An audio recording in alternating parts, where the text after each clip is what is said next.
Dhalli namaa gaafa dachee kanarratti dhalate irraa eegalee of barbaadaa, of gaafataa, eenyummaa isaa qoratee anaa fi aantee isaa adda baasee beekuufidhaan.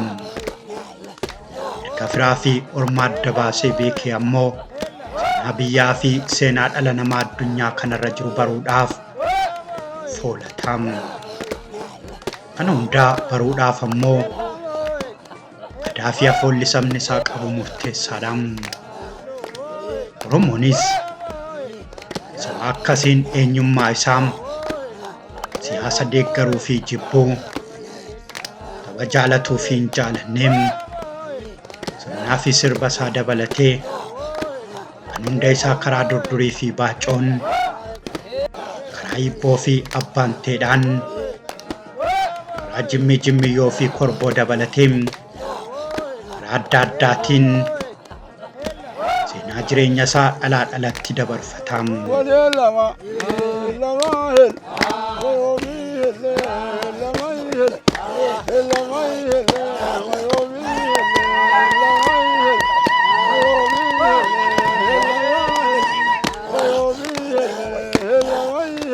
Taphoonni kunneen ammoo calluma jedhanii kan taphataman osoo hin taane keessaa fi akkaataatti taphataman kan mataa isaanii qabu.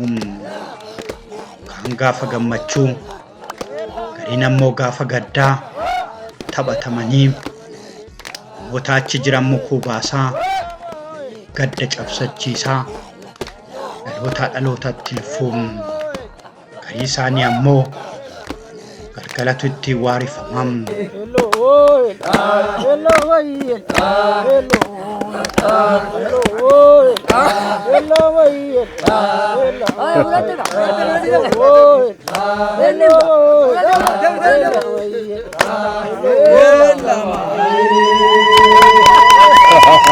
Lafti dukkanaa'ee horiin hundi galanii irbaanni nyaatamee hanga hirribni ga'utti ijoolleen gamii gamoo teessee maatii irraa ifa durduriitiin hibboo bakkaa fi kanneen biroodhaan seenaa barachaa bashannanti.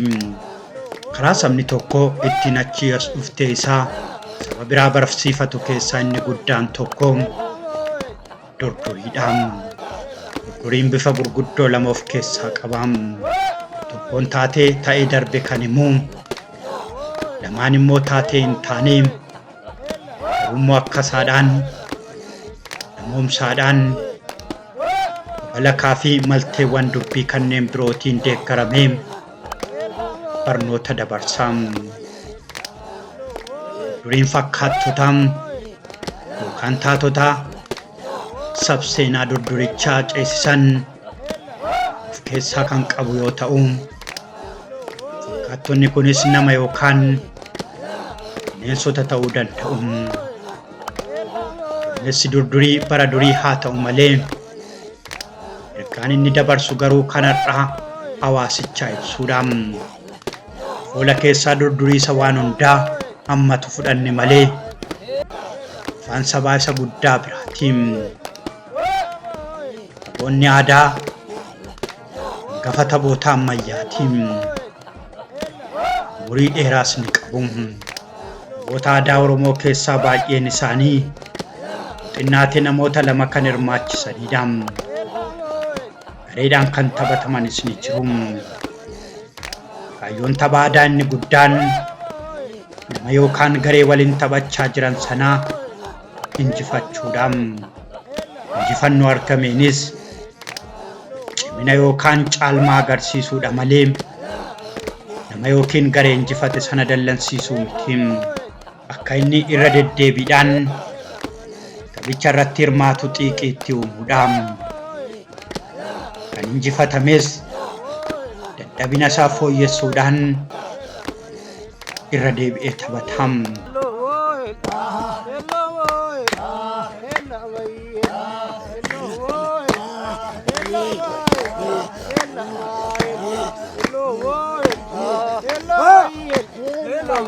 Kanuma kanaan aadaa akaakuu garaagaraa qabuu fi faayidaa mataasaa danda'e qaba. Taphoonni kunneen kan taphataman namoota lama yookaan lamaa ol gidduutti. Fakkeenyaaf korboo taphachuudhaaf namni kololchuu yookaan darbatu tokkoo fi waraanuu tokko yookiin tokko jiraachuun dirqama. Luffii yookaan boksiin fardaas kan taphatamu xinnaate nama lama ta'uun reedhaanis ni taphatama. Taphoota aadaa Oromoo kan dhaloonni dhufaa darbaa ittiin afoola isaatiin fufsiifatu kan ittiin aadaa falaasama jireenyaa fi siyaas dinagdee isaa dabarfatu keessaa tokko Hillemaadha.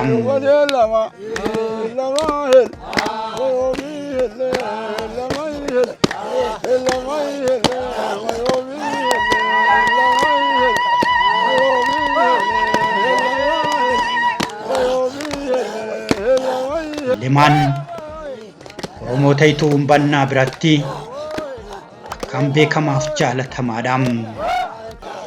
Inni kun namoota lamaan kan taphatamu yoo ta'u, akkuma taphoota aadaa Oromoo kanneen biroo miidhaa fi wal mo'achuu irratti xiyyeeffata. Hillemaan taphaa kan mataa isaatii qaba. Tapha baay'ee saffisa guddaa qabuu fi immoo eeggannoo guddaadhaan kan guutamedha. Seera tapha kanaatiin namoonni lama gamaa gamana taa'anii harka isaanii karaa keessaa yookaan barruu fi karaa duubaa wal miliqsuudhaan gadi gombisuun lafaan tuquun.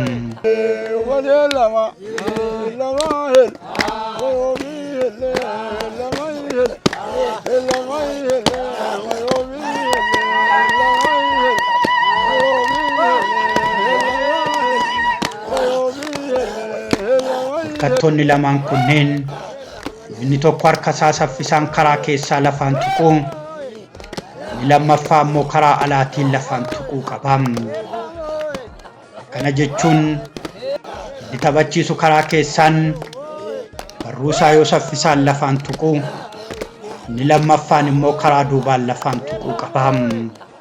Taphichi ijaa fi qalbii dafanii wal miliqsuu waan ta'eef akka malee ulfaataa fi saffisa guddaa of keessaa qabu waan ta'eef akka nama bashannansiisa.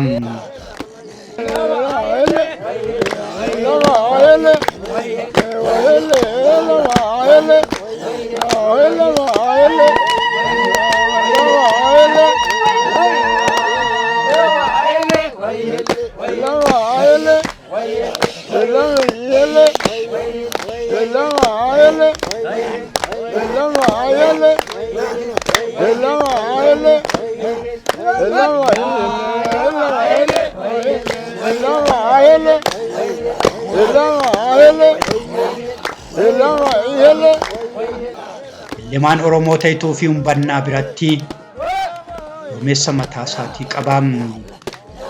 Iddoon itti taphatamu mana cidhaa sirna qulfoo irratti. Lamaa kun namoota gurguddoo kanneen shaggooyyee taphachuu hin dandeenyeen taphatama.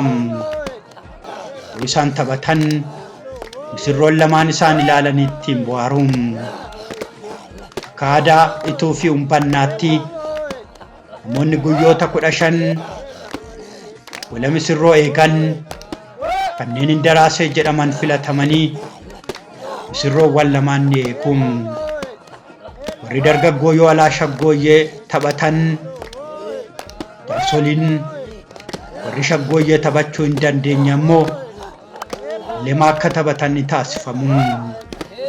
Kanneen lemaa kun hanga gaafa sirni qulfoo xumuramuu qofaatti kan taphatamudha. Lemaa kana wanti adda isa taasisu inni biraa dhiirotaan taphatamuu isaatiin.